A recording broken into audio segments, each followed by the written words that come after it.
إن الحمد لله نحمده ونستعينه ونستغفره ونؤمن به ونتوكل عليه ونعوذ بالله من شرور أنفسنا ومن سيئات أعمالنا من يهده الله فلا مضل له ومن يضلل فلا هادي له وأشهد أن لا إله إلا الله وحده لا شريك له وأشهد أن محمدا عبده ورسوله أرسله بالهدى ودين الحق ليظهره على الدين كله ولو كره المشركون.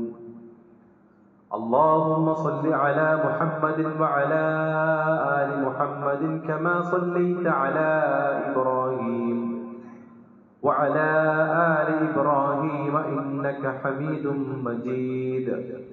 اللهم بارك على محمد وعلى آل محمد كما باركت على إبراهيم وعلى آل إبراهيم إنك حميد مجيد. أما بعد فإن خير الكلام كلام الله وخير الحديث كتاب الله وخير الهدي هدي محمد صلى الله عليه وسلم وشر الأمور محدثاتها وكل محدثة بدعة وكل بدعة ضلالة وكل ضلالة في النار. أعوذ بالله من الشيطان الرجيم. بسم الله الرحمن الرحيم. يا أيها الذين آمنوا اتقوا الله حق تقاته ولا تموتن إلا وأنتم مسلمون. يا أيها الناس اتقوا ربكم الذي خلقكم من نفس واحدة وخلق منها زوجها وبث منهما رجالا كثيرا ونساء واتقوا الله الذي تساءلون به والأرحام إن الله كان عليكم رقيبا. يا أيها الذين آمنوا اتقوا الله وقولوا قولا سديدا يصلح لكم أعمالكم ويغفر لكم ذنوبكم ومن يطع الله ورسوله فقد فاز فوزا عظيما. وإن يمسسك الله بضر فلا كاشف له إلا هو وإن يردك بخير فلا راد لفضله يصيب به من يشاء من عباده وهو الغفور الرحيم. اللهم رب اشرح لي صدري ويسر لي أمري واحلل عقدة من لساني يفقهوا قولي. ഏറ്റവും സ്നേഹധർമ്മീയരായ സത്യവിശ്വാസികളെ, വിശ്വാസിനികളെ, റബ്ബ് സുബ്ഹാനഹു വ തആലയെ സൂക്ഷിച്ച് അവന്റെ വിധിവിലക്കുകൾ അനുസരിച്ച് ജീവിക്കണേ എന്ന് എന്നെയും തുടർന്ന് നിങ്ങളെ ഓരോരുത്തരെയും ഉണർത്തുകയാണ്, വസിയത്ത് ചെയ്യുകയാണ്. കുറ്റമറ്റ ജീവിതം നയിക്കാനും യഥാർത്ഥ വിശ്വാസിയായി ജീവിച്ചു മരിക്കാനും നാളെ പരലോകത്ത് സ്വർഗത്തിന്റെ ഉന്നത ദർജകളിൽ എത്തിപ്പെടാനുമുള്ള തൗഫീഖ് അല്ലാഹു നമുക്ക് ഏവർക്കും പ്രദാനം ചെയ്യുമാറാകട്ടെ. പ്രിയപ്പെട്ട വിശ്വാസികളെ, കഴിഞ്ഞ ചില ദിവസങ്ങളിലുണ്ടായ ഭീകരതയുണ്ടാക്കുന്ന ചില കൊലപാതകങ്ങൾ, അതിന്റെയൊക്കെ അന്വേഷണങ്ങൾ കൊണ്ടെത്തിക്കുന്നത് വിശ്വാസ രംഗത്തുണ്ടാകുന്ന പല അബദ്ധങ്ങളിലേക്കുമാണ്. പാലക്കാട് നെന്മാറയിൽ നടന്ന ഒരു കൊലപാതകം, 3 പേരെ, ഒരു കുടുംബത്തിലെ 3 പേരെ കൊലപ്പെടുത്തിയ ഒരു പ്രതി, അദ്ദേഹത്തെ പിടിക്കുകയും അന്വേഷണം നടത്തുകയും ചെയ്തപ്പോൾ ആ അയൽവാസിയായ മനുഷ്യൻ പറയുന്നത്, നീളൻ മുടിയുള്ള ഒരു സ്ത്രീയാണ് ഈ മനുഷ്യന്റെ പ്രശ്നങ്ങൾക്കെല്ലാം കാരണം. അതുകൊണ്ട് തന്നെ ജ്യോത്സ്യൻ നൽകിയ ആ സൂചനയനുസരിച്ച് ഈ അയൽപക്കത്തുള്ള ആ പെണ്ണാണ് പ്രശ്നമെന്ന് ഇദ്ദേഹത്തിന്റെ മനസ്സിൽ അങ്ങനെ ഒരു ചിന്ത വലിഞ്ഞുകൂടുകയും അവസാനം അത് വലിയ ഒരു കൂട്ടക്കൊലയിലേക്ക് ചെന്ന് അവസാനിക്കുകയും ചെയ്തു എന്നുള്ളതാണ് ആ വാർത്തയിലൂടെ നമുക്ക് മനസ്സിലാക്കാൻ സാധിച്ചത്. അതുപോലെ തന്നെ തിരുവനന്തപുരത്ത് 2.5 വയസ്സുകാരിയായ കുഞ്ഞിനെ കിണറ്റിലെറിഞ്ഞു കൊന്ന സംഭവം സ്വന്തം അമ്മാവനാണ് ആ പ്രവൃത്തി ചെയ്തത്. അതിന്റെയും അന്വേഷണത്തിൽ ആ മനുഷ്യൻ അതിന്റെ കാരണമായി കൊണ്ട് പറഞ്ഞത് ഈ കുട്ടി ജനിച്ചതിന് ശേഷമാണ് ഈ മനുഷ്യൻ എല്ലാവിധത്തിലുമുള്ള സാമ്പത്തിക പ്രതിസന്ധി വന്നു ചേർന്നത്. അതുകൊണ്ട് ദോഷം മാറുവാൻ, അദ്ദേഹത്തിന്റെ ജീവിതത്തിൽ സംഭവിച്ച ആ ദോഷം മാറുവാൻ വേണ്ടി ഈ കുട്ടിയെ ഇല്ലാതാക്കുക എന്ന തീരുമാനപ്രകാരമാണ് ആ പിഞ്ചു കുഞ്ഞിനെ കിണറ്റിലെറിഞ്ഞ് കൊല്ലാൻ ആ മനുഷ്യനെ പ്രേരിപ്പിച്ചത് എന്നാണ്. പ്രിയപ്പെട്ടവരെ, ഇത്തരം 1-2 സംഭവങ്ങളല്ല കേരളക്കരയിൽ നടന്നുകൊണ്ടിരിക്കുന്നത്. പല സംഭവങ്ങളും ഈ അടുത്ത് സ്വന്തം പിതാവിനെ ക്രൂരമായി മൃഗീയമായി കൊലപ്പെടുത്തിയ ഒരു മകന്റെ വാർത്ത നമ്മൾ കണ്ടു. അവനും പൈശാചികമായി അവന്റെ റൂം പരിശോധിക്കുമ്പോൾ അവിടെ മുഴുവൻ പിശാചിന് അടിമപ്പെട്ട രൂപത്തിലുള്ള ഒരുപാട് വസ്തുക്കളും ഇതുവരെയും കണ്ടിട്ടില്ലാത്ത നിഗൂഢതയുണ്ടാക്കുന്ന ഒരു റൂമാണ്. 5 വർഷക്കാലമായി ആ റൂമിലേക്ക് കയറാൻ പോലും ആ മാതാപിതാക്കളെ അനുവദിച്ചിട്ടില്ല. ക്രൂരമായ പീഡനങ്ങളും ഒരു ജയിലറയിൽ കഴിയുന്നത് പോലെയുള്ള ഒരു അനുഭവങ്ങൾക്ക് ശേഷം ദാരുണമായി ആ പിതാവിനെ വെട്ടിക്കൊലപ്പെടുത്തിയ മകന്റെ വാർത്ത ഞെട്ടലോടെ നമ്മൾ കേട്ടതാണ്. ഇവിടെ നിന്നെല്ലാം സത്യത്തിൽ അവരുടെ മാനസികമായ അല്ലെങ്കിൽ വിശ്വാസപരമായ ചില മേഖലകളിലേക്ക് അവർ ഇറങ്ങി പുറപ്പെടുമ്പോഴുണ്ടാകുന്ന അല്ലെങ്കിൽ അവരുടെ ജീവിതത്തിലെ ചില പ്രശ്നങ്ങൾക്ക് പരിഹാരം കാണുക എന്നതിലാണ് ഇത്തരം കൊലപാതകങ്ങളൊക്കെ നടക്കുന്നത്. നമുക്കറിയാം, കുടുംബത്തിലെ പ്രിയപ്പെട്ടവരുടെ മരണം സംഭവിക്കാം, അതല്ലെങ്കിൽ വിവാഹ ആലോചനകൾ മുടങ്ങുന്നു, അല്ലെങ്കിൽ നിരന്തരമായ അപകടങ്ങൾ സംഭവിക്കുന്നു. ഇത്തരത്തിലുള്ള ചില പ്രയാസങ്ങൾ ഉണ്ടാകുമ്പോൾ നമ്മുടെ കൂടെയുള്ള പല ആളുകളും നമ്മളോട് പറഞ്ഞ് പ്രേരിപ്പിക്കുന്ന ഒന്നാണെന്ത്? ഇന്ന ആളുടെ അടുത്തേക്കൊന്ന് പോയി നോക്ക്, ഇന്ന ആളുടെ അടുക്കലേക്കൊന്ന് പോയി നോക്ക്. ഒരുപാട് ആളുകൾക്ക് പരിഹാരം കിട്ടിയിട്ടുണ്ട്, ഒരുപാട് ആളുകളുടെ പ്രയാസം നീങ്ങിപ്പോയിട്ടുണ്ട്. ഇന്ന ജ്യോത്സ്യന്റെ അടുക്കലേക്ക് ചെല്ല്, അല്ലെങ്കിൽ ഇന്ന തങ്ങളുടെ അടുക്കലേക്ക് ചെല്ല്, ഇന്ന ബീവിയുടെ അടുക്കലേക്ക് ചെല്ല് എന്ന് പറഞ്ഞ് പ്രേരിപ്പിക്കുന്ന ഒരു സംഭവം നമ്മുടെ ഇടയിൽ വ്യാപകമാണ്. എന്നാൽ പരിശുദ്ധ ഖുർആനിന്റെ ഒരു വചനം നമ്മളെല്ലാവരും പഠിക്കുകയും മനസ്സിലാക്കുകയും ചെയ്യേണ്ടതാണ്. അല്ലാഹു തആല സൂറത്തുൽ അൻആമിലെ 17-ാമത്തെ വചനത്തിലൂടെ പറയുന്നുണ്ട്, വയംസസ്കല്ലാഹു ബിദുർരിൻ ഫലാ കാശിഫ ലഹു ഇല്ലാ ഹു. വയംസസ്കല്ലാഹു ബിദുർരിൻ, അല്ലാഹു സുബ്ഹാനഹു വ തആല ഒരാൾക്ക് ഒരു ദുരിതം ഉണ്ടാകുവാൻ വേണ്ടി ഉദ്ദേശിച്ചിട്ടുണ്ടെങ്കിൽ ഫലാ കാശിഫ ലഹു ഇല്ലാ ഹു, അവനല്ലാതെ അതിനെ നീക്കം ചെയ്യാൻ മറ്റാർക്കും കഴിയില്ല. ഒരാൾക്കൊരു ഉപദ്രവം അല്ലാഹു ഉദ്ദേശിച്ചിട്ടുണ്ടെങ്കിൽ അതിനെ നീക്കം ചെയ്യാൻ അവനല്ലാതെ മറ്റാർക്കും സാധ്യമല്ല. ഇനി ഒരാൾക്കൊരു നന്മ ഉദ്ദേശിക്കുകയാണെങ്കിൽ പോലും എല്ലാ കാര്യങ്ങൾക്കും കഴിവുള്ള അല്ലാഹുവിന് മാത്രമേ അത് നടപ്പിലാക്കാൻ സാധിക്കുകയുള്ളൂ.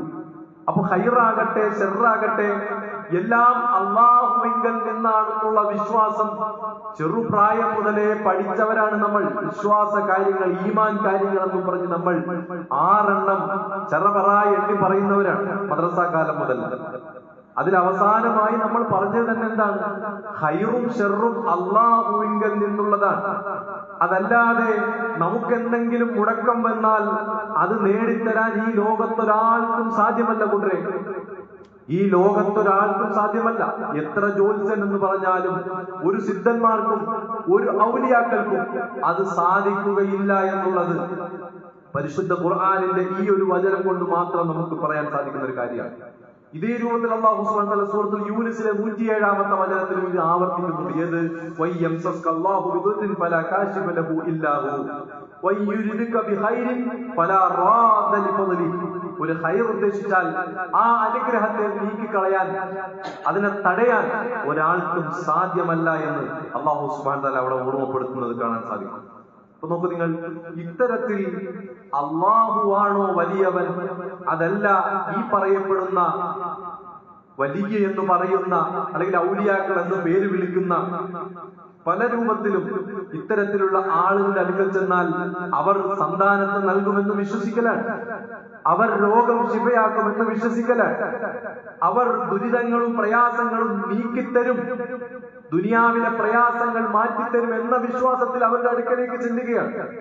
നമ്മൾ ചിന്തിക്കേണ്ടത് ഈ ആയത്ത് അവതരിപ്പിച്ച അള്ളാഹുവാണോ വലിയവൻ, അതല്ല ഈ പറയപ്പെടുന്ന ആളുകളാണോ, അവരുടെ വാദങ്ങളാണോ ശരി? അവിടെയാണ് നമ്മൾ ചിന്തിക്കേണ്ടത്.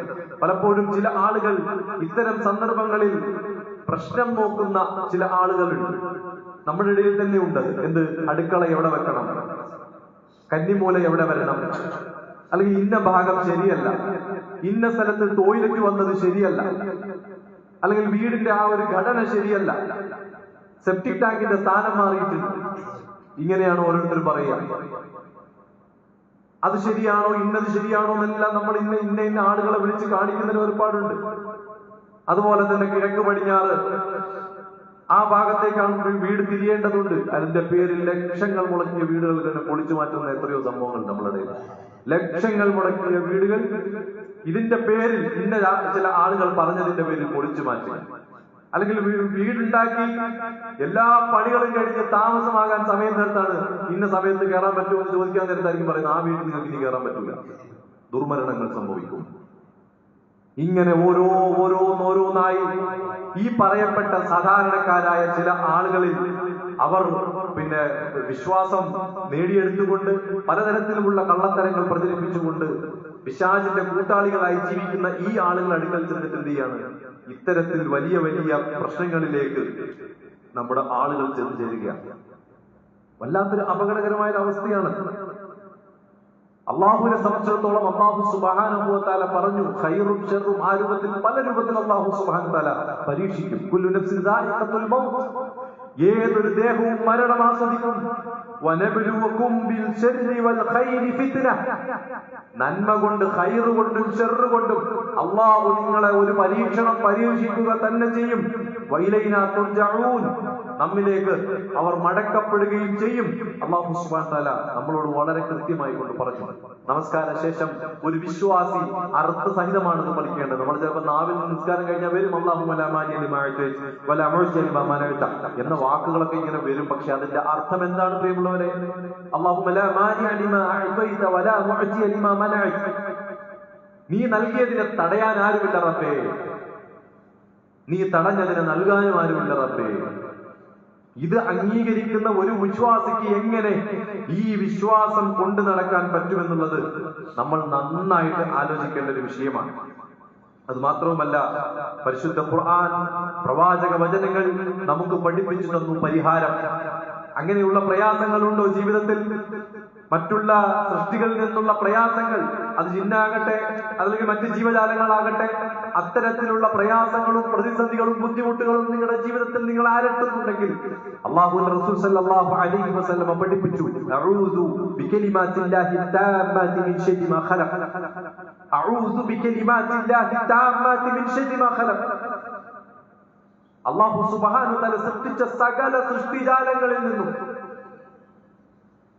അള്ളാഹുവിനോട് അള്ളാഹുവിന്റെ വാക്കുകൾ വെച്ചുകൊണ്ട് അവന്റെ വചനങ്ങൾ വെച്ചുകൊണ്ട് നമ്മൾക്ക് അള്ളാഹുവിനോട് അഭയം ചോദിക്കാൻ വേണ്ടി അള്ളാഹു തആല പഠിപ്പിച്ചു തന്നു.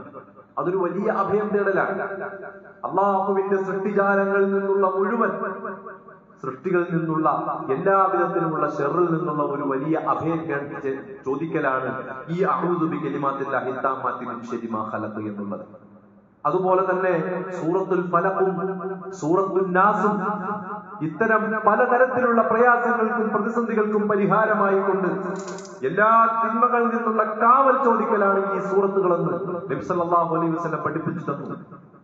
കൈകളിൽ ഊതി ഈ ആയത്തുകൾ പാരായണം ചെയ്ത് തങ്ങളുടെ ശരീരത്തിലേക്ക് തടവുവാൻ റസൂലുള്ളാഹി സ്വല്ലല്ലാഹു അലൈഹി വസല്ലം പഠിപ്പിച്ചു തന്ന സഹീഹായ ശർഈയായ മന്ത്രമാണ്. മതപരമായി പഠിപ്പിച്ച മന്ത്രമാണ്. അതല്ലാത്ത മന്ത്രവാദങ്ങളിലേക്കും മന്ത്രതന്ത്രങ്ങളിലേക്കുമാണ് പലപ്പോഴും മനുഷ്യൻ ചെന്ന് ചാടുന്നത്. അതുകൊണ്ടാണ് ഇത്തരത്തിലുള്ള പല അപകടങ്ങളും സംഭവിക്കുന്നത്. അതുകൊണ്ട് തന്നെ ഏതൊരാളും ഒരു ജ്യോത്സ്യന്റെ അടുക്കലേക്ക് ചെന്നാലും, ഏതൊരു സിദ്ധന്റെ അടുക്കലേക്ക് ചെന്നാലും, ഔലിയാക്കളുടെ അടുക്കലേക്ക് ചെന്നാലും നിങ്ങൾക്ക് യാതൊരു പ്രശ്നമില്ല, നിങ്ങൾ പൊയ്ക്കോന്ന് പറയില്ല. നിങ്ങളുടെ കുടുംബത്തിലൊന്നും ഒരു പ്രശ്നമില്ല, നിങ്ങൾ പൊയ്ക്കോന്ന് ആരും പറയുന്നില്ല. എന്തെങ്കിലും ഒരു പ്രശ്നം ഉണ്ടാക്കിയെങ്കിലേ അയാൾക്ക് നിലനിൽക്കുള്ളൂ. അതല്ലേ ഇത് ശരി? അത് മാത്രവുമല്ല, കുടുംബത്തിൽ ഇന്ന പ്രശ്നമുണ്ടെന്ന് പറയും, അല്ലെങ്കിൽ അയൽവാസിയിൽ പ്രശ്നമുണ്ടെന്ന് പറയും, ഇന്ന പ്രശ്നങ്ങൾ ചെയ്തിട്ടുണ്ടെന്ന് പറയും, നിങ്ങളെ കൊടുക്കാനുള്ള പലവിധ തന്ത്രങ്ങളും ചെയ്തിട്ടുണ്ടെന്ന് പറയും, അതിന് പരിഹാരമായി കൊണ്ട് ഇത്ര രൂപ ഫീസ് നൽകുന്നെന്ന് പറയും, ഇന്ന സ്ഥലങ്ങളിൽ തകിട് കുഴിച്ചിടണമെന്ന് പറയും, അല്ലെങ്കിൽ ഇന്ന കുപ്പികൾ കുഴിച്ചിടണമെന്ന് പറയും. ഈ രൂപത്തിലാണ് യഥാർത്ഥത്തിൽ അവർ നീങ്ങിക്കൊണ്ടിരിക്കുന്നത്. നേരത്തെ സൂചിപ്പിച്ചതുപോലെ വീടിന്റെ ഇന്ന ഭാഗം പൊളിച്ചു മാറ്റണമെന്ന് പറയും. ഇങ്ങനെ യഥാർത്ഥമായ ദീനിന്റെ അടിത്തറയിൽ നിന്നും ആളുകളെ മാറ്റുക എന്നുള്ള അത്തരം ആളുകളിലേക്ക് നമ്മുടെ ആളുകൾ കടന്നു ചെല്ലുമ്പോൾ യഥാർത്ഥം സംഭവിക്കുന്ന എന്താ? അവന്റെ വിശ്വാസം പൊളിയാണ്. അചഞ്ചലമായ റബ്ബിങ്കലുള്ള അവന്റെ തവക്കുല് പൊളിയുകയാണ്. വിശ്വാസ കാര്യങ്ങളിൽ ഒരു വിശ്വാസി അവൻ യഥാർത്ഥ വിശ്വാസത്തിലാണ് എന്ന് ഉറപ്പിക്കുന്ന, അവൻ അതിലാണെന്ന് ഉറപ്പിക്കുന്ന വിശ്വാസ കാര്യങ്ങളിലെ 6ാമത്തെ കാര്യം അവനിൽ നിന്ന് പോയി. ഈമാൻ കാര്യങ്ങളിൽ നിന്നും 6ാമത്തെ കാര്യം അവനിൽ നിന്ന് പോയി. ഒന്ന് ആലോചിച്ചു, എത്ര ഗൗരവമാണ് പ്രിയമുള്ളവരെ ഈ ഒരു വിഷയം. അത് മാത്രവുമല്ല, അല്ലാഹു സുബ്ഹാനഹു വ തആല പറഞ്ഞില്ലേ, വതവക്കൽ അലൽ ഹയ്യിൽ ലദീ ലാ യമൂത്. നിങ്ങൾ തവക്കുലാക്കേണ്ടത് ഒരിക്കലും മരണമില്ലാത്ത എന്നെന്നും ജീവിച്ചിരിക്കുന്നവനാണെന്ന്. നമ്മളോ പലപ്പോഴും തവക്കുലാക്കുന്നത് കേവലം നിസ്സാരമായ ഒരു ചരലിലായിരിക്കും, അല്ലെങ്കിൽ ഒരു ഏലസിലായിരിക്കും, അല്ലെങ്കിൽ ഒരു പച്ചപ്പട്ടിലായിരിക്കും. അത് അരയിലോ കയ്യിലോ കെട്ടിയാൽ ഇനി പനി വരൂല, ഇനി പേടിക്കണ്ട. ഇതാണ് നമ്മുടെ വിശ്വാസം. നമ്മൾ ബലമേൽപ്പിക്കുന്നതും നമ്മൾ അർപ്പിക്കുന്നതും എവിടെയാണ്? ഒരു ഉപദ്രവവും ചെയ്യാത്ത, ഒരു ഉപകാരവും ചെയ്യാത്ത വസ്തുവകളിലേക്ക്. അല്ലാഹു സുബ്ഹാനഹു വ തആല പറഞ്ഞു, വതവക്കൽ അലൽ ഹയ്യ് അല്ലദീ ലാ യമൂത്. ഒരിക്കലും മരണമില്ലാത്ത എന്നെന്നും ജീവിച്ചിരിക്കുന്ന അല്ലാഹുവിൽ നിങ്ങൾ തവക്കുലാക്കിക്കൊള്ളുക. വസബ്ബിഹ് ബിഹംദിഹി, അവനെ നിങ്ങൾ പ്രകീർത്തിക്കുക, സ്തുതിക്കുക. അല്ലാഹു സുബ്ഹാനഹു വ തആല ഓർമ്മപ്പെടുത്തുകയാണ്, വകഫാ ബിഹി ബിദുനൂബി ഇബാദിഹി ഖബീറാ. തന്റെ അടിമകളുടെ പാപങ്ങളെ കുറിച്ച് ഏറ്റവും സൂക്ഷ്മമായി അറിയുന്ന അല്ലാഹു മതിയവന്, ആ സ്രഷ്ടാവ് മതിയവന്. അല്ലാഹു സുബ്ഹാനഹു വ തആല സൂറത്തുൽ ഫുർഖാനിലൂടെ പറയാണ്, അങ്ങനെ തവക്കുലാക്കി ജീവിക്കുന്നവർക്കേ വിജയമുള്ളൂ. അല്ലാഹു സുബ്ഹാനഹു വ തആല പറയുന്നുണ്ട്, വയർസുഖുഹു മിൻ ഹൈസു ലാ യഹ്തസിബ് വമൻ യതവക്കൽ അലല്ലാഹി ഫഹുവ ഹസ്ബുഹ്. സൂറത്തുൽ ത്വലാഖിൽ പറയുന്നുണ്ട്, അല്ലാഹുവിൽ തവക്കുലാക്കുന്നവർ തന്റെ വേദനകളും തന്റെ പ്രയാസങ്ങളും തന്റെ പ്രതിസന്ധികളും തന്റെ എല്ലാ രൂപത്തിലുമുള്ള തന്റെ ജീവിതത്തിൽ ഉണ്ടാകുന്ന ബുദ്ധിമുട്ടുകളും തനിക്കുണ്ടാകുന്ന കഷ്ടനഷ്ടങ്ങളും അതെല്ലാം തന്റെ റബ്ബിങ്കൽ സമർപ്പിച്ച് ക്ഷമിക്കേണ്ടടുത്ത് ക്ഷമിക്കാനും ശുക്ർ പറയേണ്ടടുത്ത് ശുക്ർ പറയാനും ഒരു വിശ്വാസി തയ്യാറാകുന്നിടത്താണ് അവന്റെ ഈമാനിന്റെ പൂർത്തീകരണം ഉള്ളത്. അതില്ലാത്ത പക്ഷം അവൻ നിർവഹിക്കുന്ന അമലുകളൊന്നും അല്ലാഹുവിന്റെ അടുക്കൽ ഒരു 5 പൈസയുടെ വില പോലും ചിലപ്പോൾ ഉണ്ടായിക്കൊള്ളുന്നില്ല. വിശ്വാസം റെഡിയാവുന്നിടത്താണ് മറ്റുള്ള പ്രവർത്തനങ്ങളുടെ സ്വീകാര്യത എന്ന് നമ്മൾ മനസ്സിലാക്കണം. അതുകൊണ്ട് ഇത്തരത്തിലുള്ള ജ്യോതിഷങ്ങളിലേക്കും അത്തരം ജ്യോത്സ്യന്മാരിലെ സമീപിച്ചതിലേക്കും ഉണ്ടായിട്ടുള്ള അപകടങ്ങൾ ഇതൊന്നുമല്ല, ഇതിനും അപ്പുറം ഒത്തിരി ഉണ്ടായിട്ടുണ്ട്. അത് ഇപ്പൊ ഈ അടുത്ത കാലത്ത് നടന്ന സംഭവമാണ്. അതിനു മുമ്പ് മനുഷ്യ ശരീരം പീസാക്കി അത് വേവിച്ച് കഴിച്ച സംഭവങ്ങൾ പോലും നമ്മൾ കേട്ടില്ലേ? അതെല്ലാം വിശ്വാസത്തിന്റെ ഭാഗമായിട്ടുണ്ടായതാണ്, അന്ധവിശ്വാസങ്ങളുടെ ഭാഗമായിട്ടുണ്ടായതാണ്. അതുകൊണ്ട് ഇത് നമ്മൾ തിരിച്ചറിയണം. ജ്യോത്സ്യം എന്ന് പറയുമ്പോൾ തന്നെ ഈ ഗ്രഹങ്ങളുമായി ബന്ധപ്പെട്ട് ഗ്രഹങ്ങളുടെ സഞ്ചാരങ്ങളെയും ചലനങ്ങളെയും നിങ്ങളൊക്കെ ഗ്രഹിച്ച് അതിലൂടെ ഒരു മനുഷ്യന്റെ പ്രയാസങ്ങൾ എന്താണെന്ന്, നന്മ എന്താണെന്നൊക്കെ പറഞ്ഞു കൊടുക്കുക എന്നുള്ളതാണ് അതുകൊണ്ട് ഉദ്ദേശിക്കുന്നത്. യഥാർത്ഥത്തിൽ മനുഷ്യന്റെ നന്മ തിന്മകളും ഈ ഗ്രഹങ്ങളും നക്ഷത്രങ്ങളും തമ്മിലൊന്നും യാതൊരു ബന്ധമില്ല. നബി സല്ലല്ലാഹു അലൈഹി വസല്ലമയുടെ കാലഘട്ടത്തിൽ പ്രിയപ്പെട്ട മകൻ ഇബ്രാഹിം മരണപ്പെടുന്ന സമയത്ത് അന്ന് യാദൃച്ഛികമായി സൂര്യഗ്രഹണം ഉണ്ടായി. യാദൃച്ഛികമായി ഒരു ഗ്രഹണം അന്നത്തെ ദിവസം ഉണ്ടായി.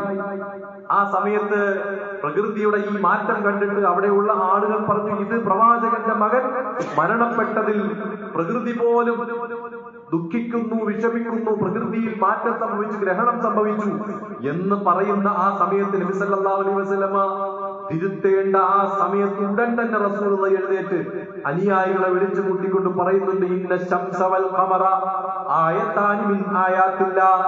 സൂര്യനും ചന്ദ്രനുമൊക്കെ അല്ലാഹുവിന്റെ ദൃഷ്ടാന്തങ്ങളിൽപ്പെട്ട രണ്ട് ദൃഷ്ടാന്തങ്ങളാണ്. ലാ യൻകസിഫാനി ലിമൗതി അഹദിൻ വലാ ലിഹയാതിഹി.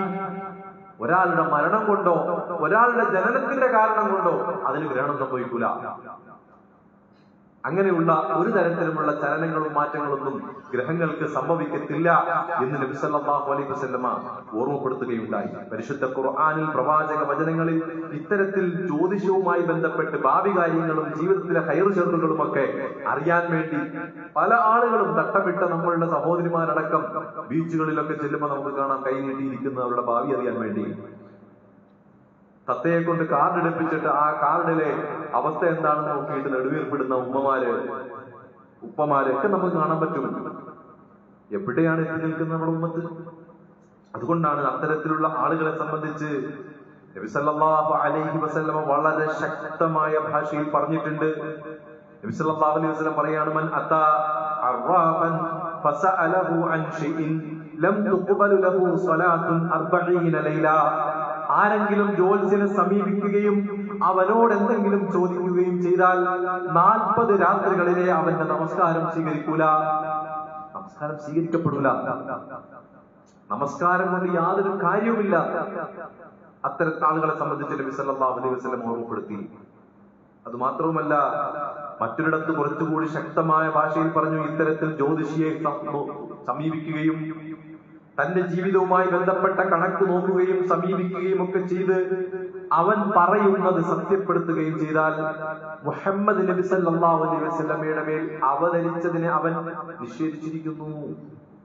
ഇത്തരം ആളുകളുടെ അടുക്കലേക്ക് ചെല്ലുന്നു, പ്രശ്നങ്ങൾ നോക്കുന്നു. ആ പ്രശ്നങ്ങൾ നോക്കിയപ്പോൾ ഇന്ന പ്രശ്നങ്ങൾ ഉണ്ടെന്നൊക്കെ അവൻ ഗണിച്ച് അവന്റെ മനസ്സിൽ തോന്നിയത് അവൻ പറഞ്ഞു. ശൈത്താന്റെ പ്രേരണയോടുകൂടി, പിശാചിന്റെ പ്രേരണയോടുകൂടി, സഹായത്തോടുകൂടി അവൻ പറയുന്നത് സത്യപ്പെടുത്തുകയും ചെയ്താൽ നബി സല്ലല്ലാഹു അലൈഹി വസല്ലമയുടെ മേൽ അവതരിച്ച ഈ ഖുർആൻ പരിശുദ്ധ ദീനിൽ അവൻ എന്ത് ചെയ്തിരിക്കുന്നു? അവിശ്വസിച്ചിരിക്കുന്നു എന്ന് നബി സല്ലല്ലാഹു അലൈഹി വസല്ലം പറഞ്ഞു. ഇത്തരത്തിൽപ്പെട്ട ആളുകൾ നമ്മിൽപ്പെട്ടവരല്ല എന്ന് റസൂലുള്ളാഹി തറപ്പിച്ചു പറഞ്ഞ മറ്റ് ഹദീസുകൾ നമുക്ക് കാണാൻ സാധിക്കും. അതുകൊണ്ട് ഇത്തരത്തിലുള്ള ഒരു അവസ്ഥയിലേക്ക് നമ്മളുടെ വിശ്വാസത്തെ പണയം വെക്കാൻ നമ്മൾ തയ്യാറാകാൻ പാടില്ല. ഹയ്യും ഖാദിറുമായ, എന്നെന്നും ജീവിച്ചിരിക്കുന്ന, ഒരിക്കലും മരണമില്ലാത്ത, ഈ സകല ചരാചരങ്ങളെയും സൃഷ്ടിച്ച് സംവിധാനിക്കുന്ന റബ്ബ്, നഹ്നു അഖ്റബു ഇലൈഹി മിൻ ഹബ്ലിൽ വരീദ്, ഈ കണ്ണനാടിയേക്കാളും അടുത്തവനായ റബ്ബ് നമ്മളുടെ വേദനകളും പ്രയാസങ്ങളും കേൾക്കാനുണ്ട്. അവൻ എന്തെങ്കിലും ഒരു പ്രയാസം തന്നിട്ടുണ്ടെങ്കിൽ അത് നമ്മുടെ ഹൈറിന് വേണ്ടിയാണ്. അവൻ എന്തെങ്കിലും ഒരു നന്മ നമുക്ക് തന്നിട്ടുണ്ടെങ്കിൽ അതിൽ ശുക്ർ ചെയ്യുക എന്നുള്ളതും നമ്മുടെ ഹൈറിന് വേണ്ടിയിട്ടാണ്. അങ്ങനെ ഒരു തൃപ്തിയുള്ള മനസ്സുമായി ജീവിക്കുന്നവർക്ക് നാളെ സ്വർഗമുള്ളൂ. ആ രൂപത്തിൽ ജീവിച്ചു മരിക്കാൻ നമ്മൾ പ്രാർത്ഥിക്കുക, പ്രവർത്തിക്കുക. റബ്ബ് സുബ്ഹാനഹു വ തആല നമ്മേവരെയും അനുഗ്രഹിക്കുമാറാകട്ടെ.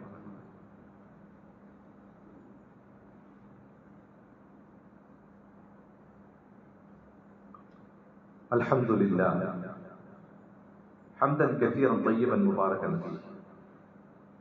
അസ്സലാത്തു വസ്സലാമു അലാ അശ്റഫിൽ അംബിയാഇ വൽ മുർസലീൻ വഅലാ ആലിഹി വസഹ്ബിഹി അജ്മഈൻ. അമ്മാ ബഅദ്. തഖ്വല്ലാഹ യാ ഇബാദല്ലാഹ്. അല്ലാഹുവിനെ സൂക്ഷിച്ച് റബ്ബിന്റെ വിധിവിലക്കുകൾ അനുസരിച്ച് ജീവിക്കണം എന്ന് ഒരിക്കൽ കൂടി ഉണർത്തുകയാണ്, വസിയ്യത്ത് ചെയ്യുകയാണ്.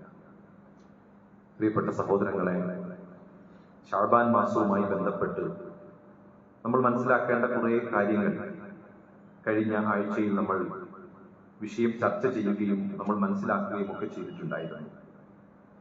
ശഅബാൻ 15 ബന്ധപ്പെട്ട് നമുക്കറിയാം, നാളെയാണ് ശഅബാൻ 15. പലയിടത്തും കൊച്ചു കുഞ്ഞുങ്ങളടക്കം അവരെല്ലാം അവരുടെ മനസ്സിൽ ശഅബാൻ 15 നോമ്പ് മാത്രമാണുള്ളത്. നോമ്പ് അനുഷ്ഠിക്കണം, നോമ്പെടുക്കണം എന്നൊക്കെയാണ് അവർ ഇങ്ങനെ സമൂഹത്തിൽ പ്രചരിപ്പിക്കുന്നത്.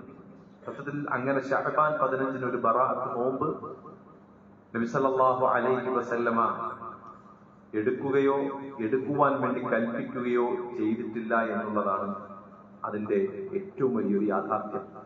അതിന്റെ ഹദീസുകളടക്കം അതുമായി ബന്ധപ്പെട്ട് നോമ്പെടുക്കുന്നതുമായി ബന്ധപ്പെട്ട് വന്ന ഹദീസുകൾ പോലും അത് മൗദൂആണ്, അത് കെട്ടിയുണ്ടാക്കിയതാണ് എന്നാണ് അതിനെ സംബന്ധിച്ച് പണ്ഡിതന്മാർ പറഞ്ഞത്.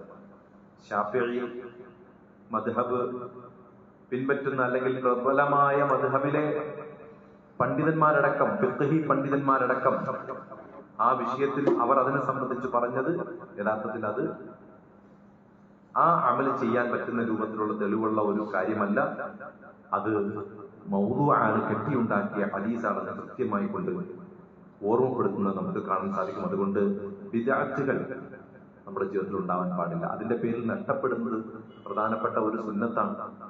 ഇന്നും ഇന്നലെയും നാളെയും യഥാർത്ഥത്തിൽ ഒരു വിശ്വാസിക്ക് നോമ്പുണ്ടാകും. സുന്നത്തായ നോമ്പാണ്. ശഅബാനിൽ പ്രവാചകൻ നോമ്പ് വർദ്ധിപ്പിക്കുകയാണ് ചെയ്തത്. ഒരു ഒരുക്കമാണ്, റമദാനിലേക്കുള്ള ഒരു വലിയ ഒരുക്കമാണ് റസൂൽ എന്ത് ചെയ്തത്, ശഅബാനിൽ ചെയ്തത്. വലിയ ഒരുക്കം. ആ ഒരുക്കം എന്ന് പറഞ്ഞാൽ എന്താണ്? നോമ്പിലൂടെ ഒരുങ്ങുക, അള്ളാഹുവിലേക്ക് എല്ലാ ദിവസവും അമൽ ഉയർത്തപ്പെടുന്ന ശഅബാനിന്റെ ദിവസങ്ങളിൽ നമ്മുടെ അമലുകൾ നോമ്പുകാരനായിരിക്കെ ഉയർത്തപ്പെടട്ടെ. എത്രയൊരു വലിയ പുണ്യമാണ്. അതോടൊപ്പം നോമ്പുകാരനായിരിക്കെ എന്റെ അമലുകൾ ഉയർത്തപ്പെടണമെന്നാണ് റസൂൽ പറഞ്ഞത്. അപ്പൊ മറ്റുള്ള അമലുകളും ചെയ്ത് പരിശീലിച്ച് റമളാനിലേക്ക് കയറുമ്പോ ആ ട്രാക്കിൽ എങ്ങനെ പോകും? അപ്പൊ ഖുർആൻ പാരായണം പരമാവധി വർദ്ധിപ്പിക്കാൻ പറ്റുമോ അത് വർദ്ധിപ്പിക്കണം. ദിക്റുകളും ദുആകളും പരമാവധി നമ്മൾ നിർവഹിക്കണം. രാത്രി നമസ്കാരം നിർവഹിക്കാൻ നമ്മൾ കൃത്യമായിട്ടുള്ളൊരു പരിശ്രമം ആ വിഷയത്തിൽ നടത്തണം. ഈ ശഅബാനിന്റെ ദിനരാത്രങ്ങളിൽ തന്നെ അതാണ് നമ്മൾ മനസ്സിലാക്കേണ്ടത്. 10 ആയത്ത് ഓതി നമ്മൾ തഹജ്ജുദ് നമസ്കരിക്കുമ്പോൾ പോലും നമ്മളെ അശ്രദ്ധമായി ചെയ്യുന്ന കുറ്റങ്ങളിൽ നിന്നെല്ലാം നമ്മളെ മോചിപ്പിക്കുമെന്നാണ്. അശ്രദ്ധമായി നമ്മൾ ചെയ്യുന്ന പ്രവർത്തനങ്ങളിൽ നിന്നെല്ലാം അല്ലാഹു സുബ്ഹാനഹു വ തആല നമ്മളെ മോചിപ്പിക്കുമെന്നാണ്. അത് 100 ആയത്താകുമ്പോൾ അതിനെക്കാട്ടും ദർജ കൂടും. 1000 ആയത്തോതി ഒരാൾ രാത്രി നിസ്കരിക്കുകയാണെങ്കിൽ അതിനും അപ്പുറത്തേക്ക് അവന്റെ ദർജ വർദ്ധിക്കും. ആ രൂപത്തിൽ നമസ്കാരത്തെ കുറിച്ച് പഠിപ്പിച്ചു. ദാനധർമ്മങ്ങൾ നിർവഹിക്കാൻ കഴിയുന്നവർ ആ ദാനധർമ്മം നിർവഹിക്കുന്നതിൽ വ്യാപൃതരാകണം. അങ്ങനെ നന്മകൾ അധികരിപ്പിക്കാൻ റസൂലുള്ള പഠിപ്പിച്ചു. പക്ഷെ റസൂലുള്ള പഠിപ്പിക്കാത്ത ഒന്നിനെ നന്മയായി നമുക്ക് കൊണ്ടുവരാൻ പറ്റുമോ? അത് പറ്റൂല. അതാണ് ശഅബാൻ 15 ലൈലത്തുൽ മുബാറക്കയാണെന്ന് പറയുകയും അതിന്റെ പേരിൽ നോമ്പനുഷ്ഠിക്കുകയും ചെയ്യാൻ വേണ്ടി കൽപ്പിക്കുന്നത്. അതുകൊണ്ട് പ്രിയമുള്ളവരെ, അത് കാര്യങ്ങൾ കൃത്യമായിട്ട് എന്ത് ചെയ്യണം, നമ്മൾ മനസ്സിലാക്കണം. കാരണം റസൂലുള്ള പറഞ്ഞു അങ്ങനെ ഉള്ളത് തള്ളണമെന്നാണ് പറഞ്ഞത്. അള്ളാന്റെ റസൂലിന്റെ കൽപ്പനയില്ല, റസൂലിനെ കുറിച്ച് പറഞ്ഞിട്ടില്ല, അറിവില്ല. അങ്ങനെയുള്ള ഒന്ന് ദീനിന്റെ ഭാഗമായിട്ട് കൊണ്ടുവരുന്നുണ്ടെങ്കിൽ അതിനെ തള്ളണമെന്ന് കൃത്യമായി കൊണ്ടും നബി സല്ലല്ലാഹു അലൈഹി വസല്ലമ പറഞ്ഞു. അത് കൃത്യമായിട്ട് നമ്മൾ മനസ്സിലാക്കുകയും ചിന്തിക്കുകയും ചെയ്യുക. ആ രൂപത്തിൽ റസൂലുള്ള പഠിപ്പിച്ചത് സുന്നത്ത് നമ്മൾ നിർവഹിക്കുക, ബിദ്അത്തുകളെ ജീവിതത്തിൽ നിന്ന് വെടിയുക. എങ്കിൽ മാത്രമേ നമ്മളെ സംബന്ധിച്ചിടത്തോളം നമ്മുടെ അമലുകൾ സ്വീകാര്യ യോഗ്യമാവുകയുള്ളൂ, നാളെ പരലോകത്ത് നമുക്ക് പ്രതിഫലം ലഭിക്കുകയുള്ളൂ എന്നുള്ളത് ഒന്നുകൂടി ഓർമ്മപ്പെടുത്തുകയാണ് റബ്ബ് സുബ്ഹാനഹു വ തആല. കൃത്യമായും പരിശുദ്ധ ഇസ്ലാമിനെ മനസ്സിലാക്കി അതിന്റെ യഥാർത്ഥ വഴിയിലൂടെ സഞ്ചരിച്ച് മുന്നോട്ട് പോകാൻ നമുക്ക് ഏവർക്കും തൗഫീഖ് പ്രദാനം ചെയ്യുമാറാകട്ടെ. ജീവിതത്തിൽ സംഭവിച്ചു പോയ പിഴവുകൾ, പാപങ്ങൾ അള്ളാഹു നമുക്ക് വിട്ടുപുറത്ത് മാപ്പാക്കി നൽകുമാറാകട്ടെ. അള്ളാഹുവെ, നന്മയിൽ പരമാവധി മുന്നേറുവാനും തിന്മകളിൽ നിന്നും കഴിവിന്റെ പരമാവധി വിട്ടു നിൽക്കുവാനും നീ ഞങ്ങൾക്ക് തൗഫീഖ് പ്രദാനം ചെയ്യണമേ റഹ്മാനെ. അള്ളാഹു, ഞങ്ങളുടെ പാപങ്ങൾ മുഴുവൻ നീ പുറത്ത് ഞങ്ങളെ പരിശുദ്ധിയുള്ളവരാക്കി തീർക്കണമേ റഹ്മാനെ. അള്ളാഹു, ഞങ്ങളുടെ മക്കളിലും ഞങ്ങളുടെ കുടുംബങ്ങളിലും ഞങ്ങളുടെ ഇണകളിലും ഞങ്ങളുടെ ഭവനങ്ങളിലും ഞങ്ങളുടെ ഉപജീവന മാർഗങ്ങളിലും എല്ലാം നിന്റെ ബർക്കത്ത് കൊണ്ട് നീ നിറയ്ക്കണമേ റഹ്മാനെ. അള്ളാഹു, വിചാരണ കൂടാതെ സ്വർഗത്തിൽ കടന്നു പോകുന്ന സൗഭാഗ്യത്തിൽ നീ ഞങ്ങളെ എവരെയും ഉൾപ്പെടുത്തണമേ റഹ്മാനെ. അള്ളാഹുവെ, നാളെ ഒരു വിഭാഗം സ്വർഗത്തിലേക്കും ഒരു വിഭാഗം നരകത്തിലേക്കും കടന്നു പോകുന്ന ആ സന്ദർഭത്തിൽ സന്തോഷത്തോടെ സംതൃപ്തിയോടെ വലതു കൈയിൽ ഗ്രന്ഥം പിടിച്ച് ആ സ്വർഗത്തിലേക്ക് കടന്നു പോകുന്ന സൗഭാഗ്യത്തിൽ ഞങ്ങളെ എവരെയും ഉൾപ്പെടുത്തി അനുഗ്രഹിക്കണമേ റഹ്മാനെ. അള്ളാഹു, ഞങ്ങളുടെ ഓരോ ചെറുതും വലുതുമായ നന്മകൾ നീ ഞങ്ങളിൽ നിന്നും സ്വീകരിക്കണമേ റഹ്മാനെ. അള്ളാഹു, ലോകത്തിന്റെ നാനാ ഭാഗങ്ങളിൽ പല വിധത്തിലുമുള്ള പ്രയാസങ്ങളിൽ പ്രതിസന്ധികളിൽ കഴിയുന്ന മുസ്ലിം ഉമ്മത്തുണ്ട് റഹ്മാനെ. അവർക്കെല്ലാം നീ നിന്റെ കാരുണ്യവും നിന്റെ സമാധാനവും നിർഭയത്വവും നീ അവരിൽ വർഷിക്കണമേ റഹ്മാനെ. اللهم اغفر للمؤمنين والمؤمنات والمسلمين والمسلمات الأحياء منهم والأموات. ربنا آتنا في الدنيا حسنة وفي الآخرة حسنة وقنا عذاب النار. اللهم يا مقلب القلوب ثبت قلوبنا على دينك. ربنا هب لنا من أزواجنا وذرياتنا قرة أعين واجعلنا للمتقين إماما. ربنا اغفر لنا ولإخواننا الذين سبقونا بالإيمان ولا تجعل في قلوبنا غلا للذين آمنوا. ربنا إنك رؤوف رحيم. ربنا تقبل منا إنك أنت السميع العليم وتب علينا إنك أنت التواب الرحيم. وصلى الله وسلم على نبينا محمد وعلى آله وصحبه أجمعين والحمد لله رب العالمين.